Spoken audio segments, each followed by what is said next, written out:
Hello friends. तो आज हम शुरू करते हैं अपने सी प्लस प्लस कोर्स का ये नेक्स्ट पार्ट।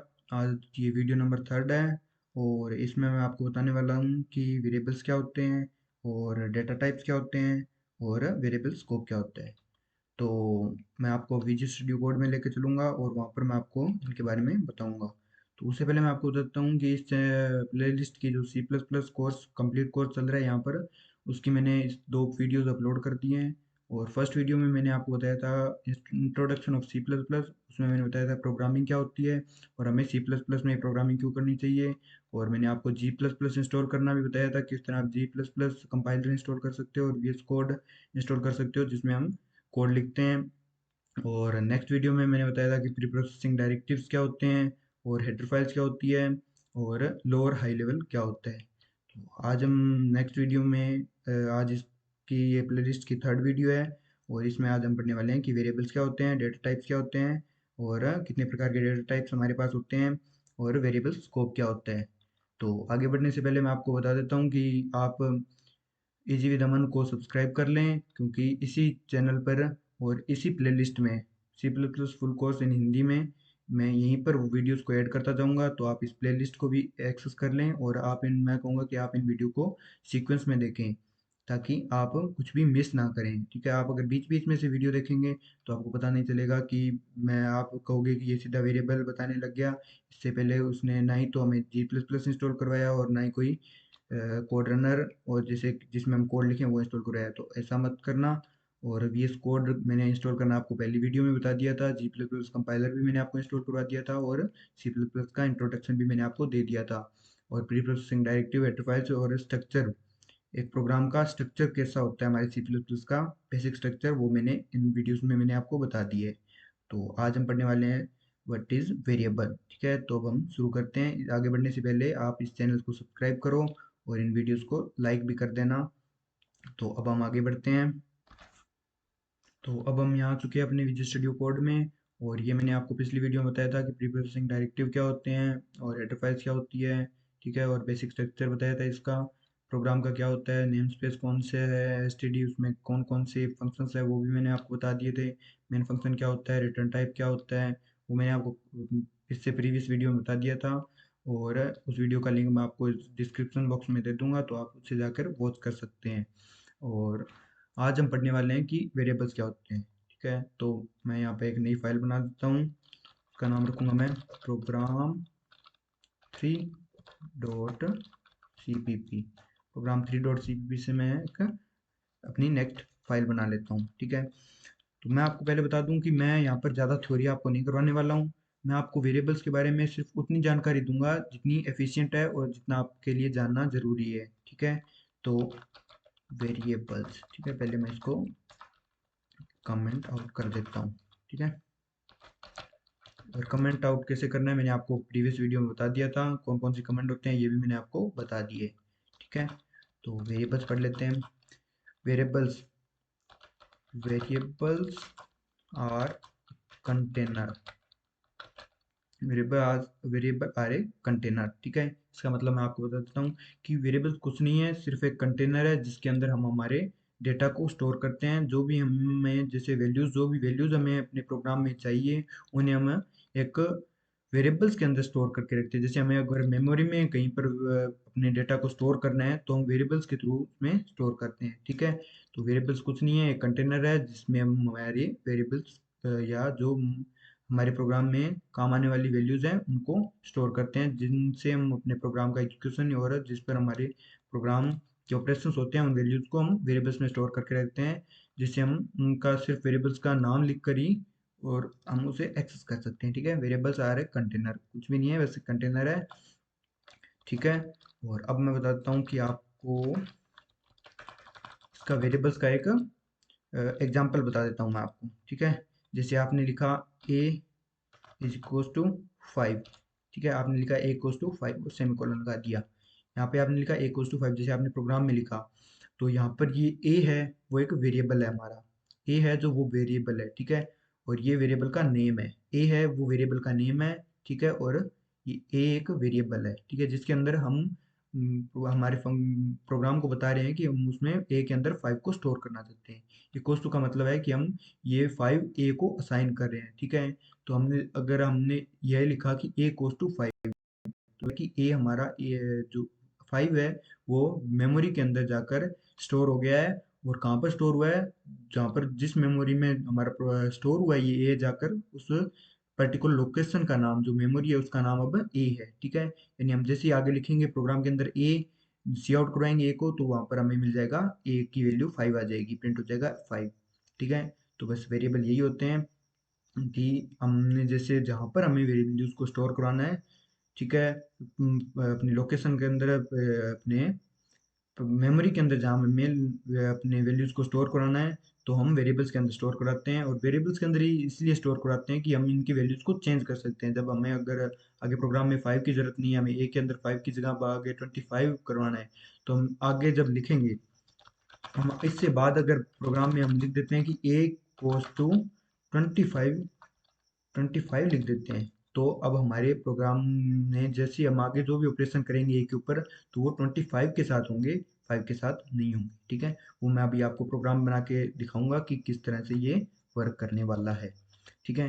तो मैंने वेरिएबल्स का आपको बता दिया, बस इतना ही बताया। आप ये मत सोचना बहुत कम बताया है, लेकिन मैंने जितना बताया है वो आपके लिए एफिशिएंट है। आप इसे रिमाइंड करो, वीडियो को रिवर्स करके देखना कि मैंने क्या बताया है। वेरिएबल्स कुछ नहीं है, बस एक कंटेनर है जिसके अंदर आप अपनी वैल्यूज को, प्रोग्राम की जो वैल्यूज है जिस पर हम आगे प्रोग्राम में ऑपरेशंस करेंगे, उनको हम एक बार के लिए स्टोर करते हैं अपने वेरिएबल्स के अंदर। और जिनका एग्जीक्यूशन के दौरान हमें उसकी वैल्यूज के साथ ही ऑपरेशन होता है, ना कि ये जो हमने नाम दिया उसके साथ ऑपरेशन होता है, ठीक है। तो बस यही होते हैं वेरिएबल, इसके अलावा वेरिएबल में कुछ नहीं है, ठीक है। तो अब मैं आगे बता देता हूँ कि डेटा टाइप क्या होती हैं, ठीक है। व्हाट इज डेटा टाइप, ठीक है। आपको बता देता हूँ डेटा टाइप क्या है। डेटा टाइप, ठीक है। मैं आपको डेटा टाइप के बारे में बता देता हूँ। तो डेटा टाइप, ठीक है, डेटा टाइप है कि हम अगर जिस प्रकार की वैल्यूज को स्टोर करना चाहते हैं अपने मेमोरी के अंदर, हम उस वैल्यू का टाइप बताते हैं कि वो वैल्यू किस टाइप की है। वो वैल्यू एक नंबर है या एक करेक्टर है, वो एक पॉइंट, डेसिमल पॉइंट वैल्यू है, किस प्रकार की वैल्यू है, हम अपने प्रोग्राम को ये बताते हैं, ठीक है। हम अपने कंप्यूटर को ये बताते हैं।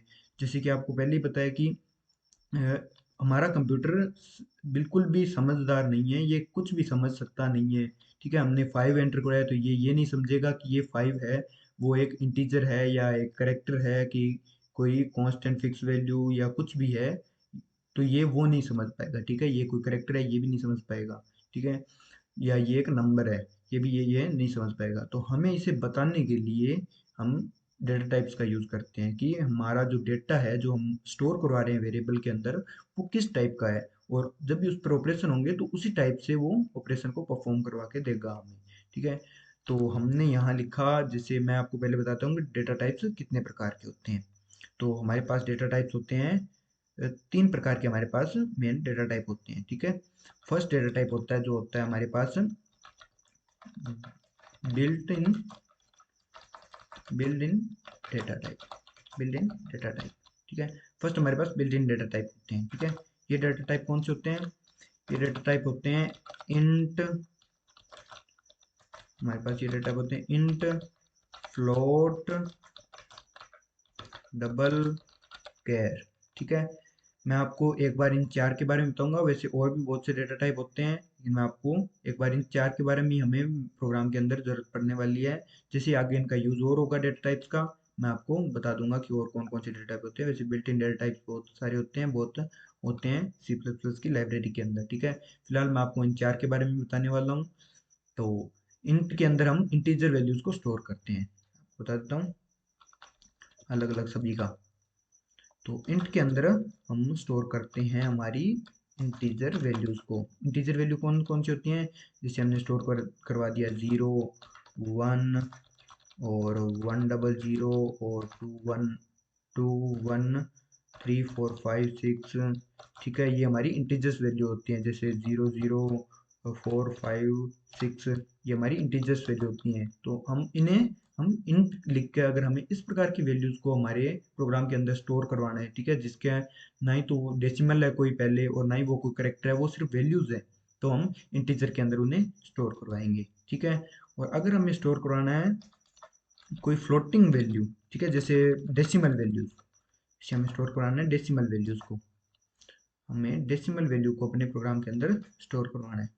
तो अगर हमें डेसिमल वैल्यूज को अपने प्रोग्राम के अंदर स्टोर करवाना है तो हम यूज़ करते हैं फ्लोट का, ठीक है। जैसे डेसिमल वैल्यू कौन कौन सी, 0.45 हो गई, और 4.678 हो गई, ठीक है।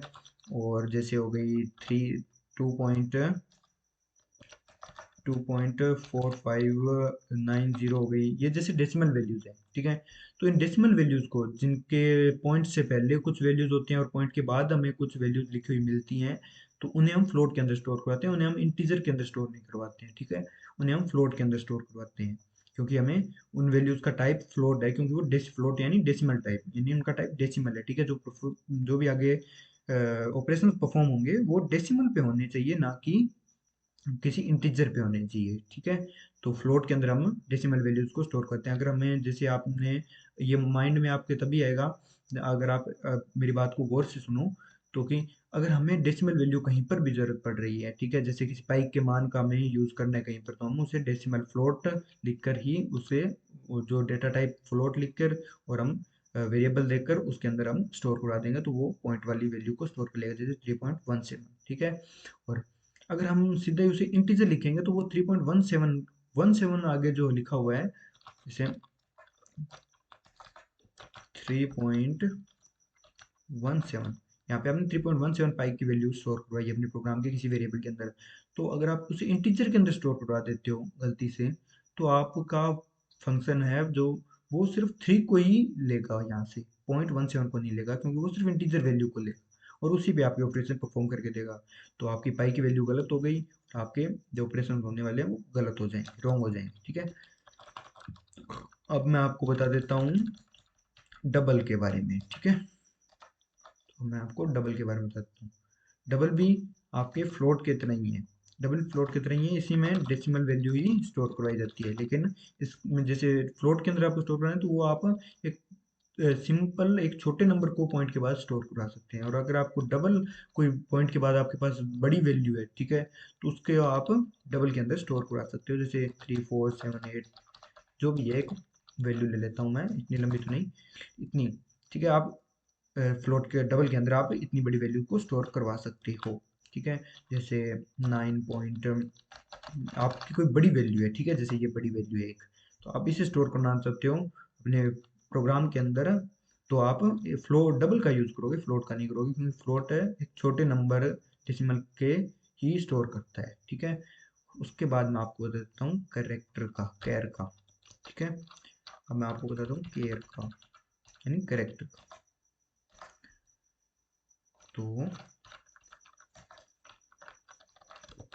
करेक्टर, आप करेक्टर के अंदर सिर्फ करेक्टर स्टोर करा सकते हो, एक सिंगल करेक्टर आप करेक्टर के अंदर स्टोर करा सकते हो। जैसे आपने लिखा ए, ठीक है, तो ये आपका एक करेक्टर है, आपको सिंगल कोट के अंदर इसको, करेक्टर को सिंगल कोट के अंदर स्टोर करना है, ठीक है। अगर आप करेक्टर को स्टोर करवा रहे हो तो याद रखना कि आपको उसे सिंगल कोट के अंदर ही स्टोर करवाना है, ठीक है। जैसे आपने, अगर आप करेक्टर के अंदर आप वन को भी करेक्टर में स्टोर करवा सकते हो, आपने यहाँ पे वन लिखा है ना, तो ये करेक्टर में स्टोर हो गया। अगर आपने डबल कोट्स के अंदर वन लिखा है और कैर के अंदर उसे स्टोर करवाया है, तो वो वन को एज ए करेक्टर लेगा, ठीक है। उस पर कोई भी मैथमेटिकल इक्वेशन से, आप जो भी मैथमेटिकल अलजेब्रा है वो इस पर परफॉर्म नहीं होंगी, ठीक है। आप वन को, अगर करेक्टर वन को, ठीक है, प्लस लिखते हो वन से, तो ये इसको वन और वन टू नहीं करेगा, ये इसको वन और वन 11 करेगा, ठीक है। जैसे आपने 1+1 करवाया और उसका डेटा टाइप कैर है, करेक्टर है, तो ये इसको वन और वन 11 करेगा, ठीक है। ये इसको टू नहीं करेगा, वो एक और एक 11, आप समझ गए होंगे, ठीक है। तो ये आप समझ गए होंगे अब कि करेक्टर क्या है, ठीक है। करेक्टर बस आपके करेक्टर को ही स्टोर करता है, ठीक है, ना कि कोई फ्लोटिंग टाइप वेरिएबल को, ना ही कोई इंटीजर टाइप को, और कोई ना ही डबल टाइप को, ठीक है। डबल वाले वैल्यूज को स्टोर नहीं करता, वो सिर्फ करेक्टर को स्टोर करता है। Character as as it is, जो आपने टाइप किया वो एज इट इज, ठीक है, लेकिन ये सिंगल को ही स्टोर करता है, ठीक है। इसके अलावा भी बहुत होते हैं, बुलियन होते हैं और स्ट्रिंग वगैरह जो भी होती हैं, वो जैसे आगे यूज होगा तो मैं आपको बता दूंगा, ठीक है। और आपको डेटा टाइप के बारे में बता देता हूँ कि आपके पास सेकंड डेटा टाइप होते हैं, वो ड्राइव डेटा टाइप होते हैं, derived data type, drive data type होते हैं और ड्राइव्ड डेटा टाइप होते हैं, ठीक है। और थर्ड आपके पास होते हैं user defined data, user defined data type, user defined data type, आपके पास यूजर डिफाइंड डेटा टाइप होते हैं, ठीक है। और शॉर्टकट है विजुअल स्टूडियो कोड का, आपको अगर किसी लाइन को कमेंट आउट करना है तो सिंपल उस लाइन पे जाओ और कंट्रोल फॉरवर्ड स्लैश प्रेस करो। ये देखो मैं कंट्रोल फॉरवर्ड स्लैश प्रेस कर रहा हूँ, सिंपली वो उसको कमेंट आउट कर दे रहा है, ठीक है।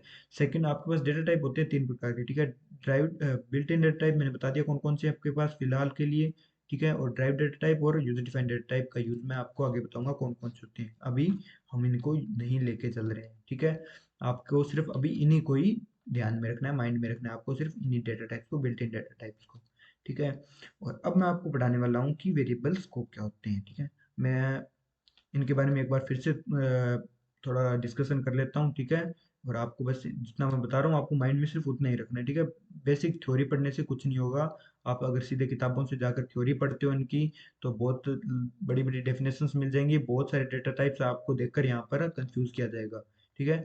तो कंफ्यूज नहीं होना है, मैं आपको जितना यहाँ पर मैंने इस बारे में बताया आपको सिर्फ माइंड में उतना ही आप लेकर चलते हो ना, तो आप प्रोग्राम के अंदर कहीं भी फंसोगे नहीं, ठीक है। और जैसे जैसे आगे यूज होगा मैं आपको वैसे वैसे ही उनके बारे में जो जो अपडेशन है मैं आपको देता रहूँगा, ठीक है। आपको मैं एक बार फिर से बताता हूँ, वेरिएबल क्या है, वेरिएबल कुछ नहीं है, कंटेनर है जो कि आपके वैल्यूज को स्टोर करके रखते हैं आपकी मेमोरी के अंदर, ठीक है। और डेटा टाइप क्या है, डेटा टाइप आपके कंप्यूटर को बताते हैं कि आप जो वैल्यू स्टोर कर रहे हो अपनी मेमोरी के अंदर वो किस टाइप की है, और जैसे ही आप उसको रिट्रीव करते हो वहां से मेमोरी से आप एक्सेस करते हो तो वो किस टाइप को आपको वैल्यू रिटर्न करे प्रोग्राम के लिए, और किस टाइप का आपके ऊपर उस वैल्यू के ऊपर ऑपरेशन होगा, वो आपका डेटा टाइप डिफाइन करते हैं। अब मैं आपको इसका एग्जांपल बता देता हूँ, ठीक है। एग्जांपल बता देता हूँ इसका, आपने लिखा, जैसे मैं आपको पहले इसका एक एग्जांपल से पहले मैं आपको इसका सिंटैक्स बता देता हूँ, ठीक है। एक एक्सप्रेशन का सिंटैक्स, ठीक है, वेरिएबल्स और डेटा टाइप को मिक्स करके, ठीक है। तो यहाँ पे आएगा, पहले आपका आएगा डेटा टाइप, ठीक है,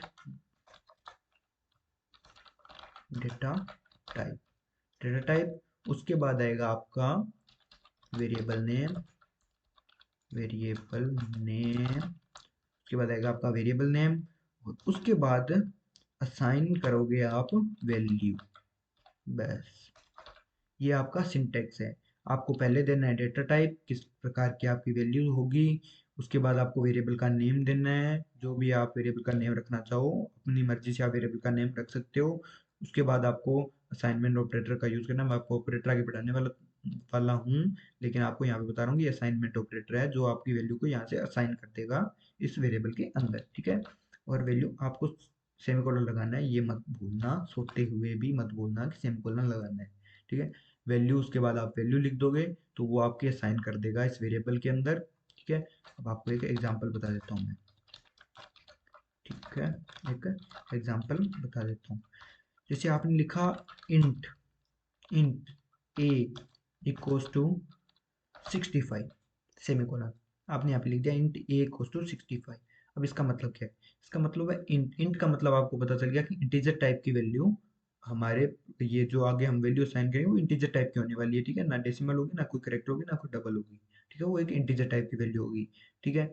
और उसे हम असाइन करने वाले हैं किसके अंदर, वेरिएबल है, ये एक ए है वो वेरिएबल है, इस वेरिएबल के अंदर हम असाइन करेंगे 65 को। अब ये 65 यहाँ से सीधा जाएगा मेमोरी के अंदर, मेमोरी के अंदर जाके ये स्टोर हो जाएगा, और कहाँ पर स्टोर होगा, जहाँ जिस मेमोरी के अंदर जिस मेमोरी लोकेशन पर ये स्टोर होगा उसका नाम होगा ए, ठीक है, उस मेमोरी लोकेशन का नाम होगा ए। नाम चेंज हो गया मेमोरी लोकेशन का, ठीक है। ये आपको नाम आपने ही दे दिया ताकि आपको जब भी रिट्रीव करनी हो वहां से आपकी इस वैल्यू को, तो ये आप सिर्फ इस वेरिएबल का नाम लिखो और जो भी वैल्यू उसके अंदर है वो आपको मिल जाएगी, ठीक है। तो ये होते हैं आपके वेरिएबल्स, डेटा टाइप्स, और जो वैल्यू आप उसके अंदर किस तरह साइन कर सकते हो ये, ठीक है। अब मैं आपको थोड़ा सा एक और कांस्टेंट के बारे में भी बता देता हूँ, ठीक है। कांस्टेंट, आपको मैं कांस्टेंट के बारे में बता देता हूँ, ठीक है, क्योंकि ये भी इम्पोर्टेंट है। कांस्टेंट के बारे में, कांस्टेंट फिक्स वैल्यू होती है, ठीक है। Fix value that can be no change, it can be no change in our program execution, फिर प्रोग्राम्स एग्जीक्यूशन, ठीक है। वो वैल्यू जो आपने स्टोर कर दिया किसी वेरिएबल के अंदर, वो आपकी फिक्स वैल्यू रहनी चाहिए। जब भी आप प्रोग्राम का एग्जीक्यूशन करोगे तब वो वैल्यू फिक्स रहनी चाहिए। आप आगे कहीं भी उसे चेंज करते हो तो वो चेंज नहीं होगी, ठीक है। आपकी वो वैल्यू फिक्स रहने वाली है उस वेरिएबल के अंदर, ठीक है। तो जैसे आपने यहाँ पे ये वैल्यू दे दी है a इक्वल्स टू 65, ठीक है। तो ये तो है आपकी वैल्यू जो चेंज हो सकती है, आपने a के अंदर इसको असाइन कर दिया, ये वैल्यू आपकी चेंज हो सकती है आगे प्रोग्राम के अंदर, ठीक है। तो कांस्टेंट वो वैल्यूज होती हैं जो चेंज नहीं होंगी, ठीक है, जो फिक्स रहेंगी। जैसे आपने 65 ही दे दिया कहीं पर, ठीक है, तो वो आपका कांस्टेंट है कि वो फिक्स वैल्यू है, वो चेंज नहीं होगी। इसके बारे में हम जैसे कांस्टेंट का यूज होगा इसकी फोर्थ या सिक्स्थ वीडियो के अंदर, मैं आपको सिक्स्थ वीडियो के अंदर आपका इसका यूज बताऊंगा, तब आपको मैं इसका डिस्कशन दूंगा। अभी मैं ये पढ़ाकर आपको बोर नहीं करना चाहता, ठीक है। तो कांस्टेंट के बारे में मैंने आपको सिंपली बता दिया, ठीक है। आप ये मत सोचना कि मिस कर रहे हैं, हम कुछ भी नहीं करने वाले हैं। बिल्कुल जीरो से लेकर हाई लेवल तक जाएंगे, लेकिन जो भी एक एक पॉइंट है वो आपको मैं डिस्कशन में करके बताऊंगा, लेकिन सिर्फ शॉर्ट के अंदर, ठीक है। मैं आपको डिस्क्रिप्शन उसका पूरा बढ़ा नहीं दूंगा, ना ही कोई आपको इमेजेस और अंग्रेजी के बड़ी बड़ी लाइनें लिख कर दिखाने वाला हूँ कि ये होता है। अंग्रेजी पढ़ के यहाँ पर मैं आपको कुछ भी नहीं बताने वाला हूँ, ठीक है। बस ये तो अंग्रेजी हम इसीलिए लिख रहे हैं कि जनरेशन इंग्लिश की है, ये लिखना जरूरी है, हम हिंदी का यूज नहीं कर सकते यहाँ पर। आप भी बस प्रैक्टिस करो, आप इंग्लिश लिखने की, आप इंग्लिश लिखने की प्रैक्टिस करोगे तो आपको आ जाएगी, ठीक है। और ज़्यादा इसमें कुछ बड़ा नहीं है, ठीक है। आपको ये वैसे समझ में आ रहा होगा। आपको अगर यहाँ पे कुछ भी समझ में नहीं आ रहा है तो आप वीडियो को रिवर्स करके देख सकते हो। वीडियो को रिवर्स करके देखने में कुछ भी नहीं जाने वाला है, ठीक है। और आप अगर वीडियो को रिवर्स करके देखते हो तो आपको कुछ नया ही जानने को मिलेगा। आपने कुछ भी मिस कर दिया है तो वो आपको फिर से पता चलेगा। आप वीडियो को जब रिवर्स करके देखोगे, फिर से देखोगे, तो आपको पता चलेगा कि आपने कुछ नया ही सीखा है, ठीक है। आप अगर इस वीडियो को एक बार अभी देख लिया, एक बार अगर आपने अभी रिवर्स करके देख लिया इसी टाइम, तो आपको पता चल जाएगा। और ये बातें जो मैंने इसमें बताई है वो आपके माइंड से कभी नहीं जाएंगी फिर, ठीक है। तो आप वीडियो को रिवर्स करके देखना जरूर, मैं आपको सजेशन दे रहा हूँ। ये है। अब मैं आपको बताने वाला हूँ कि वेरिएबल स्कोप क्या होते हैं, ठीक है। व्हाट इज वेरिएबल स्कोप, ठीक है। वेरिएबल स्कोप, वेरिएबल स्कोप मैं बताऊंगा आपको वेरिएबल स्कोप क्या होते हैं। वेरिएबल स्कोप हमारे पास दो टाइप के वेरिएबल होते हैं, ठीक है। फर्स्ट ग्लोबल, ग्लोबल वेरिएबल, और फर्स्ट हमारे पास होता है ग्लोबल वेरिएबल, और सेकंड होता है लोकल वेरिएबल। फर्स्ट हमारे पास होते हैं ग्लोबल वेरिएबल और सेकंड होता है लोकल वेरिएबल। दो प्रकार के हमारे पास वेरिएबल्स के ये स्कोप होते हैं, ठीक है। मैं इनको बताऊंगा कौन कौन से वेरिएबल, ग्लोबल वेरिएबल कौन कौन से होते हैं, लोकल वेरिएबल कौन कौन से होते हैं, ये मैं आपको अभी बताऊंगा, ठीक है। एक बार इसका डिस्कशन बता देता हूँ। अब वैसे मैं प्रोग्राम लिखने वाला हूँ, उसके अंदर अब मैं आपको बता दूंगा कि ग्लोबल कौन से होते हैं और लोकल कौन कौन से होते हैं, ठीक है। तो ग्लोबल वेरिएबल्स वो होते हैं जो जो हमारे प्रोग्राम के कोई भी फंक्शन, जिन वेरिएबल्स को हमारे मेन फंक्शन से बाहर लिखे जाते हैं, और जिससे जो हर किसी फंक्शन से बाहर लिखे जाते हैं, ठीक है। कोई भी फंक्शन के अंदर हम उन्हें यूज नहीं करेंगे, मतलब लिखेंगे नहीं, ठीक है। हम उन्हें फंक्शन के बाहर लिखेंगे, मेन फंक्शन से भी बाहर लिखेंगे, ठीक है। और उनका यूज हम किसी भी फंक्शन के अंदर कर सकते हैं, ठीक है। उनका यूज हम किसी फंक्शन के, जिस फंक्शन में रिक्वायरमेंट है हम उसके अंदर उनका यूज कर सकते हैं। तो वो होते हैं हमारे ग्लोबल वेरिएबल। लोकल वेरिएबल किसी फंक्शन के, ठीक है, किसी फंक्शन के अंदर हमने डिफाइन कर दिए हैं वेरिएबल्स को, तो वो उस फंक्शन के लोकल वेरिएबल होते हैं। उन वेरिएबल्स को सिर्फ वही फंक्शन के एलिमेंट्स एक्सेस कर सकते हैं, वही फंक्शन उसको एक्सेस कर सकता है, अनदर कोई फंक्शन उसको एक्सेस नहीं कर सकता है, ठीक है। ये होते हैं ग्लोबल और लोकल। ग्लोबल यानी वो जो हर फंक्शन से बाहर लिखे जाते हैं, ठीक है, जो जिन्हें सारे फंक्शंस यूज कर सकते हैं। और लोकल यानी वो कि जो फंक्शन के पर्सनल होते हैं, ठीक है, जो फंक्शन के पर्सनल वेरिएबल्स होते हैं, उन्हें सिर्फ फंक्शन ही यूज कर सकता है, ठीक है, अनदर कोई फंक्शन यूज नहीं कर सकता। और ग्लोबल वेरिएबल्स को कोई भी फंक्शन एक्सेस भी कर सकता है और उन्हें यूज भी कर सकता है, ठीक है। तो अभी मैं आपको एक प्रोग्राम लिख के दिखाता हूँ, ठीक है, जिसके अंदर हम बेसिक इनपुट आउटपुट और ग्लोबल वेरिएबल और लोकल वेरिएबल और इनके बारे में आपको बताने वाला हूँ। ड्राइव डेटा टाइप तो ये हम आगे पढ़ेंगे। बिल्ट इन डेटा टाइप कौन कौन से हैं इनके बारे में मैं बताने वाला हूँ, कौन कौन से डेटा टाइप है, किस तरह आप उनका यूज करो। ठीक है, तो अब हम पढ़ने वाले हैं has include iostream. Has include iostream, हम यहाँ से अपना प्रोग्राम लिख रहे हैं।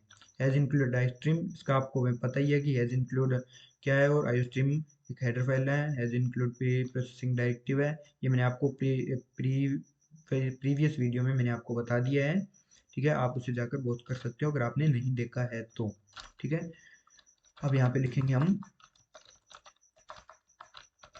यूजिंग नेम स्पेस std, ये भी मैंने आपको बता दिया कि क्या होता है। ठीक है, इंट मेन, ये हमारा मेन फंक्शन आ गया। ठीक है, मैं एक एक बार प्रोग्राम लिख लेता हूँ, ये एक पॉइंट तक प्रोग्राम लिख लेता हूँ, उसके बाद मैं सभी चेंजेस को आपको कर करके दिखाऊंगा। ठीक है, इंट मेन, और यहाँ पे हम लिख देते हैं रिटर्न जीरो। रिटर्न जीरो करने वाले हम फंक्शन को अपने, और यहाँ पे लिख देता हूँ सी आउट हेलो वर्ड। ठीक है, मैं आपको एक सजेशन देता हूँ कि आप जब भी प्रोग्राम लिखना स्टार्ट करो, ठीक है, कोई भी फंक्शन आप अपना प्रोग्राम लिखना स्टार्ट करो, तो आप उसे एक पॉइंट तक पहले कंप्लीट करके और उसे रन कर लो। ठीक है, आप उसे एक पॉइंट तक कंप्लीट करके, ठीक है, सिंपल प्रोग्राम लिख के उसे रन कर लो, ताकि आपको पता चले आपका एनवायरनमेंट है जो उस प्रोग्राम को रन करने के लिए सही है या नहीं है। कई बार होता है कि जैसे आपने पाथ सेट किया था वो वहाँ से हट जाता है, तो आपकी जी प्लस प्लस काम नहीं करती है फिर, और फिर आपको लगता है कि आपके प्रोग्राम में कोई एरर है और आप उसे फाइंड करने में लग जाते हो, और ऐसा नहीं हो। इसलिए मैं आपको बता रहा हूँ कि आप इस प्रकार से एक प्रोग्राम लिख लो और उसे उसके बाद उसे रन कर लो। ठीक है, तो अभी हम इसे रन करके देखने वाले हैं। तो अब ये रन हो जाएगा, तो जब तक ये रन हो रहा है तब तक मैं आपको बता दूं कि आप चैनल को जाकर सब्सक्राइब करो और इस वीडियो को लाइक करो, और कमेंट में आपको अगर कोई प्रॉब्लम है तो वो आप मुझे बता दो। ये हमारा फंक्शन रन हो गया है। ठीक है, आप कमेंट में मुझे बता सकते हो कि आपको इसमें से क्या कुछ समझ में नहीं आया है। ठीक है, वैसे आप इस वीडियो को रिवर्स करके देखो, मैंने हर एक पॉइंट अच्छे से समझाया हुआ है। ठीक है, और आपकी कोई रिक्वायरमेंट है तो आप मेरे को कमेंट के अंदर बता सकते हो। ठीक है, ये हमारा प्रोग्राम रन हो गया, हेलो वर्ड इसने प्रिंट कर दिया, मतलब हमारा इन्वायरमेंट बिल्कुल सेट है प्रोग्राम। अब मैं पहले आपको बता देता हूँ कि वेरिएबल्स क्या होते हैं, उन वेरिएबल्स का यूज करके बता देता हूँ। ठीक है, वेरिएबल्स का और डेटा टाइप्स का यूज मैं साथ में करके आपको बता देता हूँ। ठीक है, तो आपने यहाँ पर लिखा इंट। ठीक है, आपने यहाँ पर लिखा इंट ए इक्वल्स टू 65। ठीक है, आपने यहाँ पे लिख दिया इंट ए इक्वल्स टू 65। ठीक है, तो आपको यहाँ पे मैंने बता ही दिया कि ये क्या है, एक इंटीजर है। मैंने यही एग्जांपल लिया है, एक इंटीजर है, यानी वेरिएबल हम इंटीजर वैल्यू स्टोर करवाने वाले हैं ए के अंदर। ठीक है, ये एक वेरिएबल है, 65 वैल्यू है। ठीक है, यहाँ पर आपको पता चल गया। अब मैं इस वैल्यू को प्रिंट करके, अगर मुझे 65 चाहिए, ठीक है, तो मैं क्या प्रिंट करूंगा। ठीक है, तो मैं यहाँ पर लिखूंगा सी आउट ए। मैं यहाँ पर सिंपली सी आउट ए लिखता हूँ, तो ये मेरे को वैल्यू को प्रिंट करके दे देगा, ए की वैल्यू को प्रिंट करके दे देगा। ठीक है, तो आपको मैं एक विजुअल स्टडी कोड के शॉर्टकट के बारे में और बताता हूँ कि आप अगर कंट्रोल सॉरी शिफ्ट ऑल्ट और एफ प्रेस करते हो तो आपका डॉक्यूमेंट फॉर्मेट हो जाएगा। ये देखो फॉर्मेट हो गया है बिल्कुल, इसने सही से आपके डॉक्यूमेंट को बिल्कुल सही पोजीशन में सेट करके दे दिया, जैसे मैंने आगे पीछे लिखा हुआ था तो वो बिल्कुल इसने सेट कर दिया है। एक बहुत बड़ा एडवांटेज है इस वीएस कोड का। ठीक है, आप यहाँ पर राइट क्लिक करके भी फॉर्मेट डॉक्यूमेंट कर सकते हो। आप अगर ये यहाँ पे देखो शिफ्ट ऑल्ट प्लस एफ आप प्रेस करते हो तो फॉर्मेट डॉक्यूमेंट हो जाएगा, और यहाँ से आप सीधे फॉर्मेट डॉक्यूमेंट कर सकते हो। ठीक है, अब इसने बिल्कुल सेट कर दिया हमारे वेरिएबल्स को, और जितने भी हमने लिखे थे आगे पीछे वो सारे इसने सेट कर दिए, तो ये इसका एक एडवांटेज है। अब हम इसे रन करके देख लेते हैं। ठीक है, तो मैं यहाँ पे इसको रन कर रहा हूँ, और इसने एक एरर हमें शो किया है। यहाँ पर ये एक एरर नहीं है, ये इसने इसी के लिए किया है जो हमने यहाँ पे लिखे हुए हैं, तो इसे हम देख लेते हैं। ये इसने वैसे रन कर दिया, हमें देखो 65 हेलो वर्ड आ गया है, 65 यहाँ पे हेलो वर्ड आ गया है लिखा हुआ, यानी हमारा प्रोग्राम रन हो गया है। ठीक है, तो ये यहाँ पे क्यों आ रहा है, तो वो एरर अब चला गया। वो एरर नहीं था वैसे, वो इसने काउंट नहीं किया क्योंकि हमने जो सी प्लस प्लस की एक्सटेंशन इंस्टॉल की थी वो कई बार चेक करने लग जाती है, वो इन्हें मिस नहीं करती है जो हमने यहाँ पे लिखे हुए हैं। तो वो ये भी बताती है कि हमने जो भी लिखा हुआ है वो बिल्कुल सही है या नहीं है। तो उसने एक बार के लिए इसे काउंट कर लिया था उसे, अब वो उसने इसे काउंट नहीं किया। ठीक है, तो आप इसे कंट्रोल एस करो और फिर से इसे रन करके देख सकते हो। ठीक है, तो ये कुछ नहीं है, बस ऐसे ही आ रहा है, इसको इग्नोर करो। आपका प्रोग्राम यहाँ पे रन हो रहा है सक्सेसफुली। ये देखो 65 हेलो वर्ड आ गया है, यानी आपका ये जो वैल्यू है इसने बिल्कुल सही प्रिंट कर दी है। अगर आपको ये वैल्यू चाहिए, मतलब आपने हेलो वर्ड लिखा हुआ है और ठीक है, और उसके हेलो वर्ड 65 जैसे अभी साथ में लिखा हुआ आया था, हेलो वर्ड और 65 दोनों साथ में लिखे हुए आए हैं, 65 और हेलो वर्ड बिल्कुल साथ में लिखे हुए हैं। ठीक है, तो ये साथ में लिखे हुए ना आए। ठीक है, ये नेक्स्ट मैं चाहता हूँ कि हेलो वर्ड नेक्स्ट लाइन में आ जाए और 65 नेक्स्ट लाइन में आए। तो इसके लिए हम यूज़ करेंगे एक फॉर्मेट स्पेसिफायर, किसका, एंडल का, एंडल। हम एक एंडल इस यहाँ पर यूज करेंगे। ठीक है, स्केप सीक्वेंस है जो कि एक वो एंडल यानी एंड लाइन, न्यू लाइन। ठीक है, तो यहाँ से जैसे ही हमने ये प्रिंट करेगा 65, यहाँ पे सी आउट करेगा, ये की वैल्यू देखेगा कि ये मेमोरी के अंदर लेके आएगा 65, वो 65 को प्रिंट करेगा, फिर देखेगा कि एंड लाइन है, यानी यहाँ से मेरे को लाइन को एंड करना है और नेक्स्ट लाइन में अपने एग्जीक्यूशन को लेके जाना है, और फिर देखेगा कि सी आउट करवाना है हेलो वर्ड को। ठीक है, तो अब देखो वो नेक्स्ट लाइन में आएगा 65 हेलो वर्ड नेक्स्ट लाइन में आने वाला है। ये देखो 65 नेक्स्ट अलग लाइन में और हेलो वर्ड नेक्स्ट लाइन में आ गए। ठीक है, तो मैंने आपको बता दिया कि एक एंडल से भी आप इसे कर सकते हो। ठीक है, एक मैंने आपको ये डेटा टाइप बता दिया, int डेटा टाइप का बता दिया। ठीक है, अब मैं आपको बताता हूँ फ्लोट का। फ्लोट अगर आप एफ, फ्लोट एफ यानी वेरिएबल का नाम आप कुछ भी दे सकते हो। ठीक है, फ्लोट एफ लिखा मैंने और 0 पॉइंट यहाँ पे मैंने वैल्यू स्टोर कर दी 0.67 567। ठीक है, तो सेमीकोलन लगा देना। देखो एरर चला गया। आपको ऐसे पता भी चलता रहेगा विजुअल स्टूडियो कोड को यूज करने से कि आपने सेमीकोलन मिस किया, तो वो उसको बता देगा। ठीक है, तो यहाँ पे अब हम करवा लेते हैं सी आउट करवा लेते हैं किसको, एफ को। यहाँ पे हम सी आउट करवाने वाले एफ को और हैंडल दे दो, एक हैंडल यानी हमें न्यू लाइन के अंदर चाहिए। ऑल्ट शिफ्ट एफ करोगे तो ये इसको सेट कर देगा। ये देखो ऑल्ट शिफ्ट एफ आप साथ साथ में करते रहोगे तो आपके डॉक्यूमेंट फॉर्मेट होता रहेगा।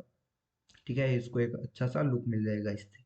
ठीक है, अब आपको कंट्रोल एस इसको सेव करना है और इसको रन करके देखना है।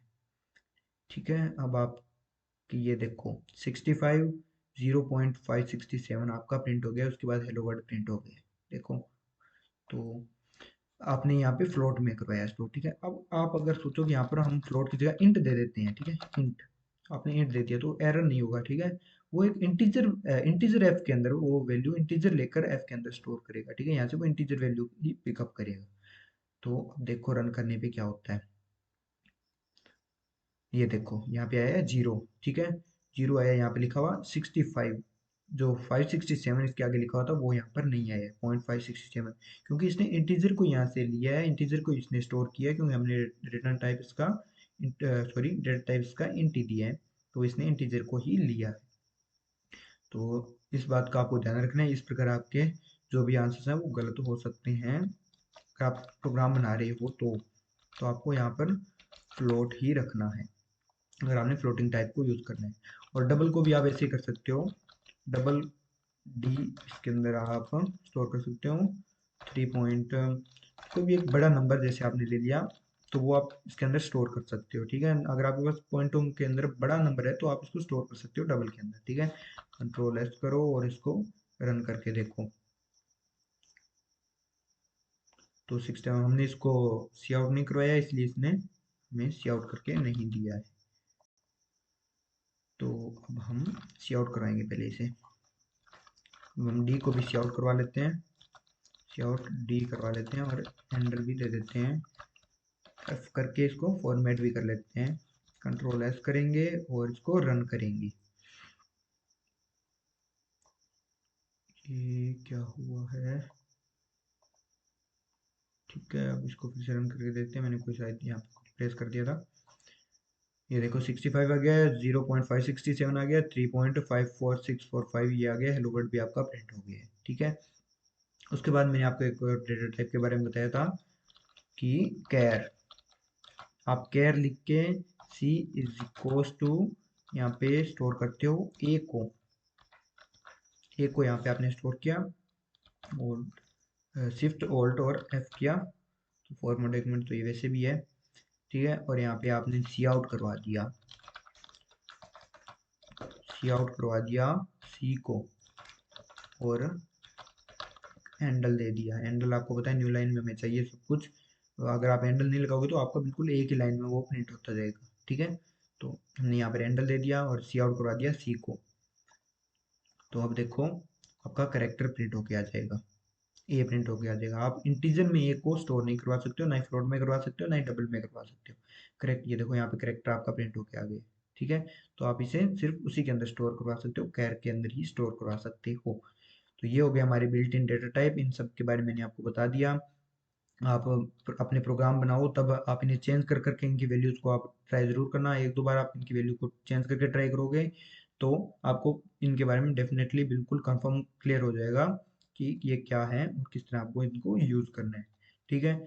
अब मैंने आपको बता दिया वेरिएबल्स क्या होते हैं और ये आपके डेटा टाइप्स कौन कौन से हैं, और वेरिएबल में आप किस तरह वैल्यू स्टोर करवा सकते हो ये मैंने आपको बता दिया है, ठीक है। अब वेरिएबल स्कोप के बारे में हम बात कर लेते हैं, ठीक है। हमारा टॉपिक रह गया वेरिएबल स्कोप के बारे में। तो जैसे मैंने यहाँ पर इंट से बाहर, ठीक है, यहाँ पर मैंने कुछ लिखा, जैसे मैंने इंट ए कोस टू कर दिया 65, सॉरी यहाँ पे वैल्यू चेंज करके देख सकते हैं 635, ठीक है। और यहाँ पे ए की वैल्यू है 65, यहाँ पे हमने कर दी ए की वैल्यू 635, ठीक है। ये ग्लोबल वेरिएबल है और ये लोकल वेरिएबल है, क्यों मैंने आपको पहले बता दिया, जो किसी फंक्शन के अंदर ना हो, जो किसी फंक्शन के ना हो, क्योंकि यहाँ पे ये कोई फंक्शन भी नहीं है, ठीक है। तो ये फंक्शन से बाहर है, इन मेन फंक्शन से बाहर है, और कोई फंक्शन के अंदर भी नहीं है, तो ये एक ग्लोबल वेरिएबल है, ठीक है। और ये लोकल वेरिएबल है, ए है वो यहाँ पर लोकल वेरिएबल है। मैंने नाम इसलिए सेम रखे हैं क्योंकि मैं आपको ये बताना चाहता हूँ कि आप इनके नाम सेम भी रख सकते हो, ठीक है। लोकल और ग्लोबल वेरिएबल का नाम सेम हो सकते हैं। अब अगर आप यहाँ पे रन करते हो प्रोग्राम, तो आपको ए की वैल्यू है वो देखना 65 ही मिलने वाली है, डेफिनेटली 65 मिलने वाली है, क्योंकि बाय डिफॉल्ट इसने अपनी 65 को ही लिया है, जो लोकल वेरिएबल है इसका, मेन फंक्शन का लोकल वेरिएबल है उसी को लिया है, ठीक है। इसने ग्लोबल वेरिएबल को नहीं लिया है और ये लेगा भी नहीं, जब तक हम ग्लोबल वेरिएबल को नहीं एक्सेस करवाएंगे तब तक ये नहीं लेगा, ठीक है। आप सोचोगे कि ए भी यहाँ नाम है उसका, ए भी है, तो उसने एक में ए को सी आउट कराया, तो उसने इस 635 क्यों नहीं लिया, 65 को क्यों लिया, ठीक है। क्योंकि ये ग्लोबल वेरिएबल है, ये लोकल वेरिएबल है। अगर आप इसको एक्सेस करना चाहते हो, इसके वेरिएबल को, ठीक है, ग्लोबल वेरिएबल को एक्सेस करना चाहते हो, तो आप यहाँ पर लिखोगे सी आउट, ठीक है। सी आउट लिख के आपको, सॉरी, स्कोप रिजोल्यूशन ऑपरेटर का यूज करना है और फिर ए लिखना है, ठीक है। और यहाँ पे एक एंटर भी लगा देते हैं न्यू लाइन में आने के लिए, ठीक है। तो यहाँ पे हमने लगाया स्कोप रिजोल्यूशन ऑपरेटर, ठीक है। ये हमारा जो डबल ए से डॉट से लगाकर 4 डॉट्स हैं, ये हमारा स्कोप रिजोल्यूशन ऑपरेटर है, ठीक है। तो इसको लगाकर हमने अगर ए को लिखा तो अब इसने ग्लोबल वेरिएबल को एक्सेस कर लिया है। यहाँ से आपको पता चल जाएगा कि ये ग्लोबल वेरिएबल को प्रिंट करने वाला है। तो अब यहाँ पर अगर वो सी आउट जब एक्सेस होगा तो इसने ग्लोबल वेरिएबल को ले लिया, ये देखो 635 यहाँ पे प्रिंट होके आ गया है, और उस वेरिएबल की वैल्यू 65 वहीं पे फिक्स है, ठीक है। तो अब आपको पता चल गया कि ग्लोबल वेरिएबल लोकल वेरिएबल क्या होते हैं। यहाँ पे मैं लिख देता हूँ this is a global variable, this is a global variable and this is a local variable, this is a local variable, ठीक है। ये ग्लोबल वेरिएबल है, ये लोकल वेरिएबल है, क्योंकि ये फंक्शन के हैं, ठीक है। ये फंक्शन का है और ये फंक्शन का नहीं, ठीक है।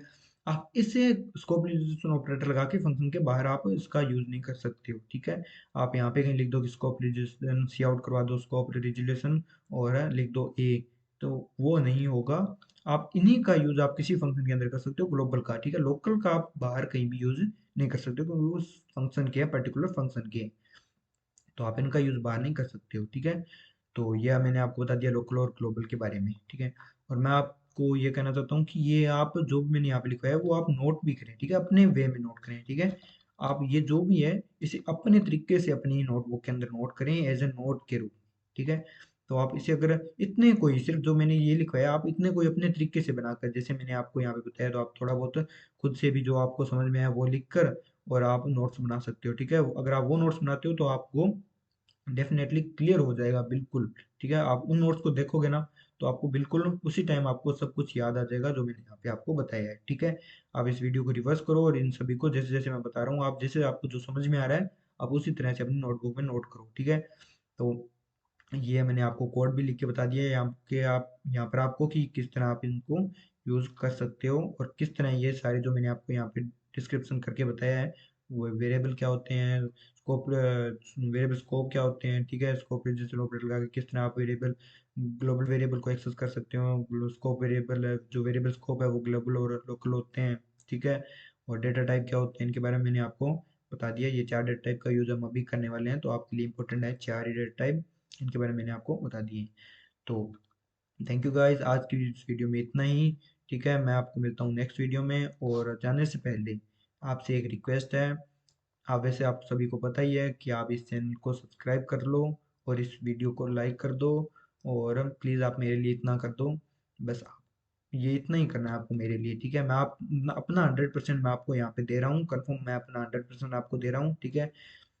तो आप इस वीडियो को लाइक कर दो, सब इस चैनल को सब्सक्राइब लाइक और शेयर करो इस वीडियो को अपने दोस्तों के साथ, और बेल आइकन को भी आप प्रेस कर दो ताकि जो भी नई वीडियोस मैं जैसे अपलोड करता जाऊंगा तो आपको उसका नोटिफिकेशन मिलता जाएगा, ठीक है।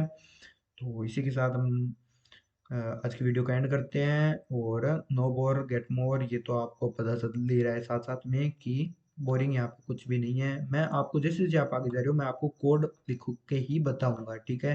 हर प्रोग्राम हर चीज़ मैं आपको कोड में ही बताऊंगा, आप कोड लिख के बताऊंगा तो आप डेफिनेटली श्योर हो मैं कि आप उसको समझने वाले हो, आपको वो समझ में आने वाली है। आप बने रहो मेरे साथ और मैं आपको बता दूंगा कि किस तरह आप इसको अगर आपको डेटा टाइप वगैरह के बारे में अगर आपको और पढ़ना है वेरिएबल के बारे में तो आप नेट पर सिंपल गूगल कर सकते हो, आपको वहाँ पर बहुत सारी डिटेल्स मिल जाएगी, ठीक है, अगर आपको ज़्यादा जानना है तो।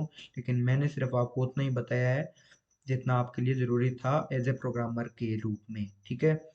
मैं आपको यहाँ एज ए प्रोग्रामर तैयार कर रहा हूँ, ठीक है। तो मैंने आपको जितना बताया अगर आपको उतना याद है तो आप कहीं पर भी अटकने वाले नहीं हो, ठीक है। तो थैंक यू गाइज, आज की वीडियो का यहाँ पर एंड करते हैं, और आप बस ये एक काम कर देना कि सब्सक्राइब कर देना चैनल को, लाइक शेयर और बेल आइकन को भी प्रेस कर देना। थैंक यू गाइज, मैं मिलता हूँ आपसे नेक्स्ट वीडियो में, तब तक के लिए बाय बाय, टेक केयर।